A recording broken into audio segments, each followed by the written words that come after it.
Little Red Riding Hood. Once upon a time there was a sweet little girl. Everyone who saw her liked her, but most of all her grandmother, who did not know what to give the child next. Once she gave her a little cap made of red velvet. Because it suited her so well, and she wanted to wear it all the time, she came to be known as Little Red Riding Hood. One day her mother said to her, "Come, Little Red Riding Hood. Here is a piece of cake and a bottle of wine. Take them to your grandmother. She is sick and weak, and they will do her well. Mind your manners and give her my greetings. Behave yourself on the way, and do not leave the path, or you might fall down and break the glass. And then there will be nothing for your sick grandmother." Little Red Riding Hood promised to obey her mother. The grandmother lived out in the woods, a half-hour from the village. When Little Red Riding Hood entered the woods, a wolf came up to her. She did not know what a wicked animal he was, and was not afraid of him. "Good day to you, Little Red Riding Hood." "Thank you, Wolf. Where are you going so early?" "Little Red Riding Hood? To grandmother's." "And what are you carrying under your apron?" "Grandmother is sick and weak, and I am taking her some cake and wine. We baked yesterday, and they should give her strength." "Little Red Riding Hood, just where does your grandmother live?" "Her house is a good quarter-hour from here in the woods, under the 3 large oak trees. There's a hedge of hazel bushes there. You must know the place," said Little Red Riding Hood. The wolf thought to himself, "Now there is a tasty bite for me. Just how are you going to catch her?"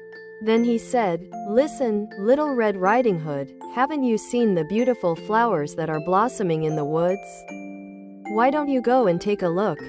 And I don't believe you can hear how beautifully the birds are singing. You are walking along as though you were on your way to school in the village. It is very beautiful in the woods." Little Red Riding Hood opened her eyes and saw the sunlight breaking through the trees and how the ground was covered with beautiful flowers. She thought, if I take a bouquet to grandmother, she will be very pleased. Anyway, it is still early, and I'll be home on time. And she ran off into the woods looking for flowers. Each time she picked one, she thought that she could see an even more beautiful one a little way off, and she ran after it, going further and further into the woods. But the wolf ran straight to the grandmother's house and knocked on the door. "Who's there?" "Little Red Riding Hood. I'm bringing you some cake and wine. Open the door for me." "Just press the latch," called out the grandmother. "I'm too weak to get up." The wolf pressed the latch, and the door opened. He stepped inside, went straight to the grandmother's bed, and ate her up. Then he took her clothes, put them on, and put her cap on his head. He got into her bed and pulled the curtains shut. Little Red Riding Hood had run after flowers, and did not continue on her way to grandmother's until she had gathered all that she could carry. When she arrived, she found, to her surprise, that the door was open. She walked into the parlor, and everything looked so strange that she thought, "Oh, my God, why am I so afraid? I usually like it at grandmother's."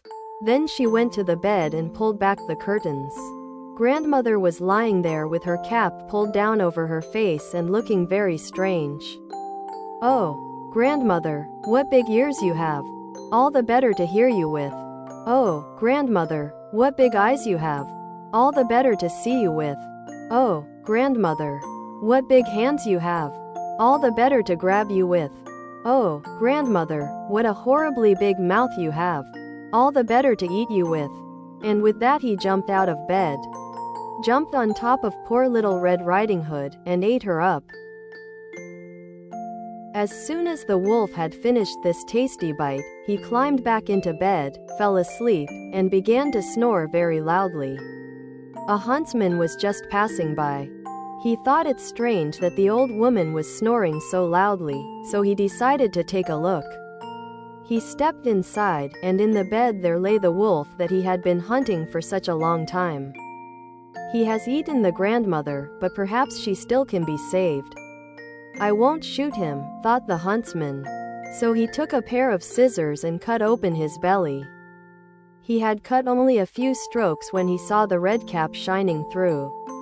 He cut a little more, and the girl jumped out and cried, "Oh, I was so frightened. It was so dark inside the wolf's body." And then the grandmother came out alive as well. Then Little Red Riding Hood fetched some large heavy stones. They filled the wolf's body with them. And when he woke up and tried to run away, the stones were so heavy that he fell down dead.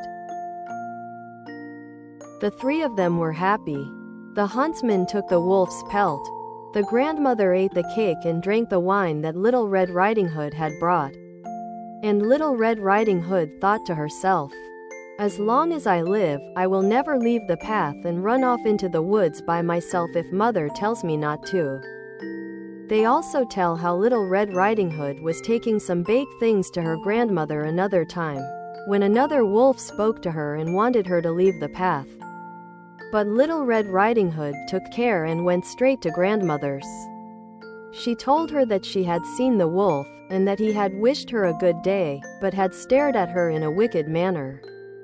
"If we hadn't been on a public road, he would have eaten me up," she said. "Come," said the grandmother. "Let's lock the door, so he can't get in." Soon afterward the wolf knocked on the door and called out, "Open up, grandmother. It's Little Red Riding Hood, and I'm bringing you some baked things." They remained silent, and did not open the door. The wicked one walked around the house several times, and finally jumped onto the roof. He wanted to wait until Little Red Riding Hood went home that evening, then follow her and eat her up in the darkness. But the grandmother saw what he was up to.